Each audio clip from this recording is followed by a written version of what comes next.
What's up, guys, and welcome back to my booktube channel. And today I'm going to be doing a very different kind of video, because usually I do K-dramas, books, blah blah blah, but this time I'm actually going to be doing a video on an American show. Wow, that's crazy. I know you guys are shocked, but this is not any real I just said it. Oh, whatever. I'm just gonna, since I already said it, I'm just gonna put it all out there. Today I'm gonna be doing a little review on Love is Blind season 5. And I know everyone's talking about it, Love is Blind, Love is Blind, Love is Blind, but when I tell you, the only experience, or what's that word, exposure I've gotten to Love is Blind is from Kenny JD's videos. Shout out to Kenny JD. I love her videos. They're always so funny, so entertaining to watch. But that's the only American reality TV show I ever get from her videos. So when I was watching, when I saw that Love is Blind season 5 came out, I was like, I always watch her review, so why don't I go and watch the season for myself? And then I can see if what I think, if my opinions align with her opinions. Because if you ever watch her videos, she always makes in the first few episodes, she always gives little readings on each character, and then in the end she you see if she gets it right, gets it wrong. Spoiler alert, she usually gets it right. And then we just see, she just kind of go on a journey with her as she watches this show and gives us her thoughts on each episode and stuff. So I decided to do that for myself. I decided to watch Love is Blind season 5, and then get a reading of all the little characters, and then I could watch her videos and see if we had the same opinions on certain characters, certain situations, and things like that. And that's exactly what I did. So I watched her video and I watched Love is Blind season 5. And when I tell you, I did not expect it to get this juicy. Okay, when I was watching her videos, I was like, oh, okay. And I wanted to go back and watch the season, but at that point, it's already spoiled for me. I already know everything that was gonna happen. So I already know who's getting married, blah blah, what happened at the reunion, what happened after altar, all that. So I didn't really feel a need to go watch it again. But this time, y'all, I did not expect. Who knew that the season I finally decided to sit in and watch Love is Blind was gonna be the juiciest season? Because the drama in this season, y'all, the tea was piping hot. Okay, so of course she goes, introduces all the characters, gives her readings on them. So the whole thing was Taylor. First, we're gonna go character by character, more than episode by episode. So we're gonna start off with, let's start off with Taylor. Yeah, okay. So when I first saw her, because when the editing in the season, though, let's talk about that first. The editing was literally horrible. When I was watching the first episode, I was like, oh my gosh, the editing is so bad. Why do they suddenly just put little scenes, and then they cut to another scene, and then they cut to not really the behind the scenes, but the little interviews, and then they cut, and it's so confusing. So it was really hard for me to know who was who, and who had what going on with who, and who was friends with who. It was just so difficult because of how bad the editing was. But after I got over the initial editing, it's not it gets better, but you just get used to it. So once I got used to editing, it became way easier to watch. But the first season, I have no idea what happened there. I just knew Johnny, Izzy, and Stacy and Lydia were all a thing. And Aaliyah was all up in Uche, and then there was Taylor and JP, and there was Chris and Johnny, and then yeah, that's pretty much all I remember.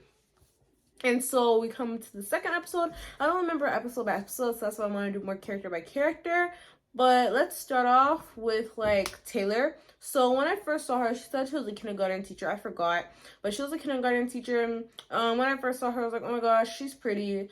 She seems nice, I guess. She seemed like a nice person. I don't know, maybe a little boring. Next, so we're just gonna skip her. She was nice, she was pretty, a little boring. I didn't really care that much, whatever. Next. And then she had this little connection with JP. I don't know. He seemed boring. I mean, nice, I guess, but again, boring, way more boring than Taylor. But he seemed nice. However, all the America all the America merch was kind of scary, to be honest, because he that one time when he was talking about his trauma and he had an America pillow, a red, white, and blue pillow, I could not take it seriously.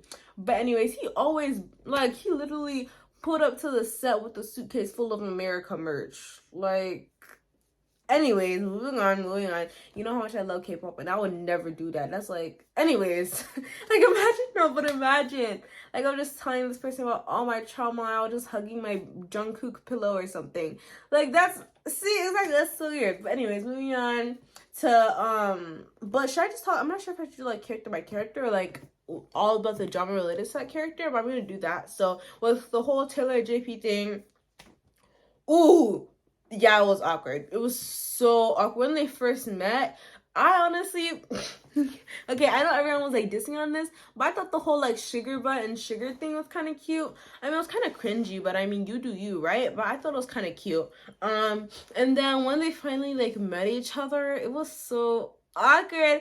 And then when Taylor talked about it in the little postings, she was like, it was a little awkward. Like, yeah, it was. I could feel it too. And they just kept on, whenever they had nothing to say, there was like silence for 5 seconds, and then they're just like, sugar, right? Sugar. Like, it got tiring after a while. And then they went to Mexico, and it was extremely awkward, like 10 times more awkward than it was when they first met. Like, no. 100 times. 100 times. It was so bad. I just like skipped because I was getting immense secondhand embarrassment. Like, there was no chemistry whatsoever. Like, the conversations weren't flowing, and it was so embarrassing because, like, I don't really consider myself a dry person. Maybe like a dry texter, but not a dry person. I feel like I talk like a good amount, right? Especially when I'm around someone like I'm comfortable with or whatever. Like, I talk a good amount. And this had me scared, you guys, because I'm pretty introverted. I can be introverted like around people I don't know. And I was just like, oh my gosh, this is how it's gonna be to get in a relationship. Like, y'all are scaring me. Like, the silence was horrible, and I'm just like, is this how it's supposed to be? And then it cut back to the other couples, spoiler alert, but this entire thing is a spoiler alert, so whatever. It cut back to the other couples, and then they were all lovey-dovey and stuff, and then they cut back to Taylor and JP, and then they were just like sitting there in silence.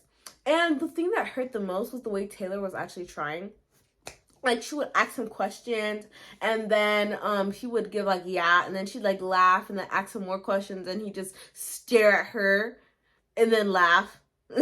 Like, it's not, it doesn't sound like, it doesn't seem as bad as I'm saying it, but it was bad to me. Okay, he would just like laugh or like stare at her whenever she asked him questions like, yes, are you gonna reply, or are you just gonna like continue staring at her? Or and then when she finally confronted it, that was getting on my nerves. The way he was getting mad at her, because she was like, this is awkward. Like, this is awkward. And he was just like, okay, just let it be awkward. Like, it just becomes awkward because you keep on talking about how awkward. Like, what was he even saying? And then when he finally opened his mouth and talking about, oh my gosh, you were wearing makeup and you seemed so fake with like your gaudy eyelash. Which, like, your gaudy eyelashes and your caked up face. And, like, first of all, the first thing that I thought when I saw Taylor without makeup, I had to stop and I had to zoom in. Because I was like, ain't no way this girl looks the exact same. Like, she literally looks the exact same with and without makeup. She's literally so pretty. She's one of those people who uses makeup to, like, highlight their features. Because, like, a caked up face, okay, I know what a caked up face looks like. And that is not what it looks like. Okay?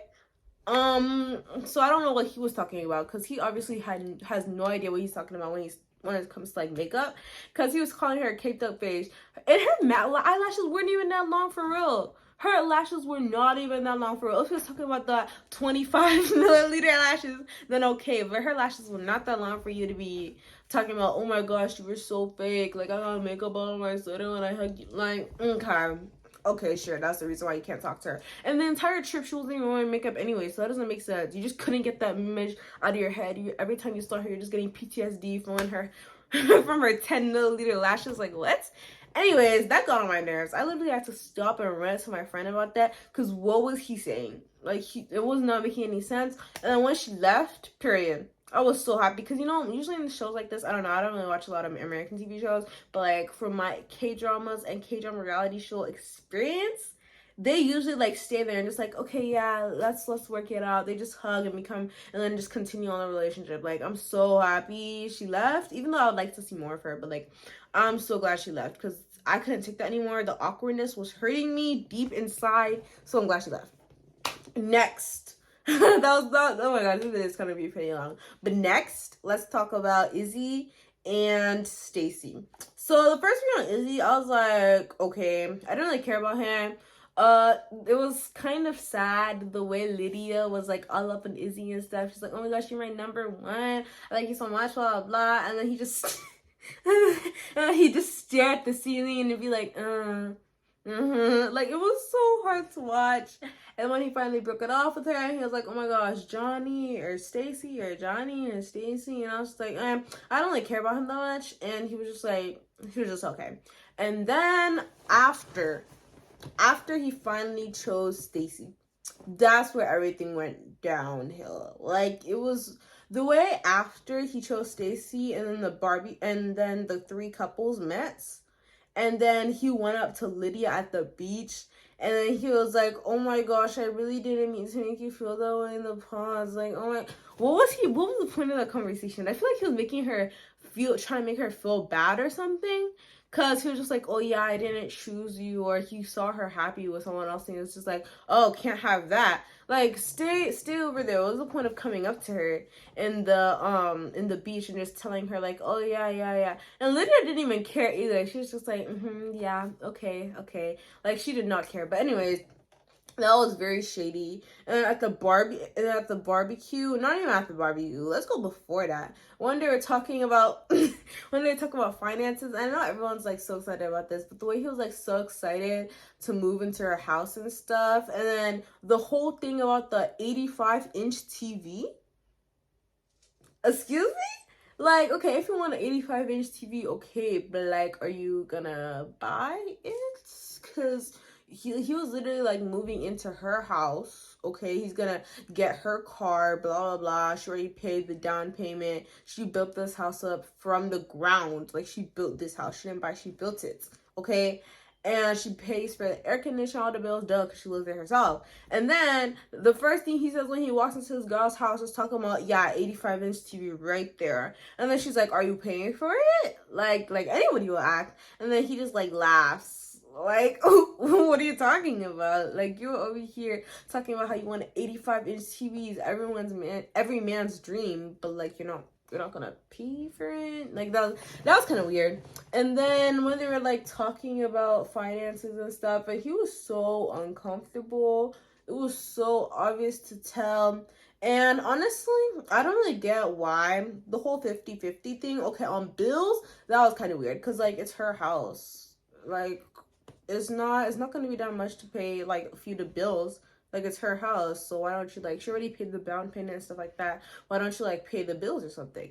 But anyways, that's a whole different thing. That's their thing to sort out. And then the whole dinner thing, yeah, I don't really think that was a big deal, because if you're getting married, like 50-50, like okay, on the first date, third date, maybe even up to like the fifth date, probably up to the fifth date, yeah, probably up to the fifth date, like, and then we can like interchange, like you pay this day, I pay this day, blah, blah, blah. And plus if you're getting married, like I really don't think that's a big deal. But again, she has her own sets of beliefs and things that she thinks she deserves, so good for her. If she wants him to pay, she can let him pay, yeah.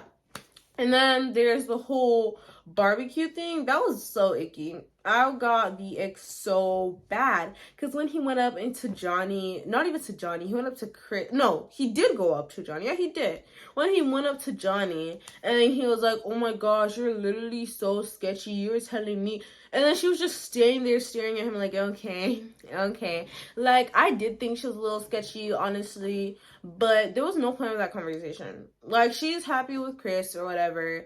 You were fine with Stacy. Why did you come up to her and just start new drama for what?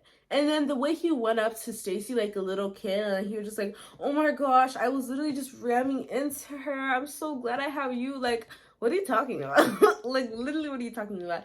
That was just so weird. And at the other barbecue, when he went up to Chris and he was like, oh, I'm just looking out for you, man. Just looking out for you, man. And then when him and Stacy started teaming up on Johnny, like, that was so messed up. Because I feel like there was no need for you to do that. And during the other barbecue at the little reunion thing, where they're like, oh my gosh, where they're like, where Uche was talking about, let's not even talk about Uche. Well, Uche was talking about whatever her name is, and her and Miriam had a fight or whatever. She's telling her about Lydia, and then Johnny was like, oh my gosh. And then Stacy felt the need to open her mouth, and she was like, oh my gosh, what's wrong with your face? Like, what's wrong with your face? Like, why are you so focused on her? Why don't you listen? And Uche was literally trying to bring the conversation back to him, narcissist. Anyways, but Stacey was like, "What's wrong with your face? What's wrong with your face? Like, why are you focusing on her? Like, focus on Uche or whatever he's saying. Like, why are you so focused on her? Talking about what's wrong with her face, what's wrong with her eyebrows? If we really want to talk about something, then just saying." But that was very unnecessary. It was giving like Mean Girl. Like there was no need for that. Like if you say you're so over her and you don't care about her at all, like then don't. Like why are you so like why are you over here going and starting stuff? And then reunion, she was like, "Oh my gosh, she sat down next to me first." No, she sat down to you, and she didn't even sat down next to you. She was sat down next to Chris, and she was like, "Oh my gosh, don't believe anything they're saying." Johnny sat down next to Chris. She was like, "Oh, don't believe whatever they're saying." Blah blah blah. So that was after you were over here antagonizing her and talking about some what's wrong with your race. Like, girl, you were really doing too much. It was giving like bully or whatever. And then when she was talking about her and Izzy are so happy together, and then they go home and they go home and have an argument, and he's over here crying in the closet or whatever. But yeah, let's talk about that argument actually. I can see both sides. Like, I don't like Izzy, I don't like Stacey, especially after that whole barbecue thing. I don't like Johnny either, but I definitely didn't like what she was doing with what Stacey was doing with Johnny, because it was giving like Mean Girl. Like, there was no need to do that. She was starting drama for no reason. But yeah, I don't like the whole argument thing. I could see both sides. Like, oh, he sees whatever he's doing isn't enough for her. But at the same time, like, he sees that but at the same time, she feels like she always needs to tell him to like do stuff, and she feels like, oh, why do I have to like tell you to do something, or why can't I like expect more from you or stuff like that, you know? So I guess like both sides make sense, but I don't like either of them, so I didn't really care. During the reunion, Izzy was switching up so hard. Whenever they roll the flips, whenever they roll the film, or whenever they rolled the film, and then it showed like the tapes of those times where he was literally being a jerk, it was so hard to watch. I just skipped all of them because I was like, yeah, see how you look on TV. See how you made yourself look on TV, and now you see why all these people on Instagram are hounding you, because this is how you looked on TV. Like, why'd you say all this stuff like that? Make you seem like such a horrible person. So yeah, I think he realized that he acted like horrible on TV. So on the reunion, he decided to change and go for this whole nice guy act. I was not buying it though. I was not buying it at all, and I was just giving that. Yeah, no, you're just doing it for the cameras. Like, you're not sorry at all. And then, so yeah, but that's a whole nother thing. That's from another video. This video is getting too long, and I have a lot of thoughts on Mr. Uche. Yeah, I'm gonna get to him in another video. But for this one, make sure you like, subscribe, and turn on the post notification bell so you never miss a video when I upload. And I'll see you guys in the next video. Bye.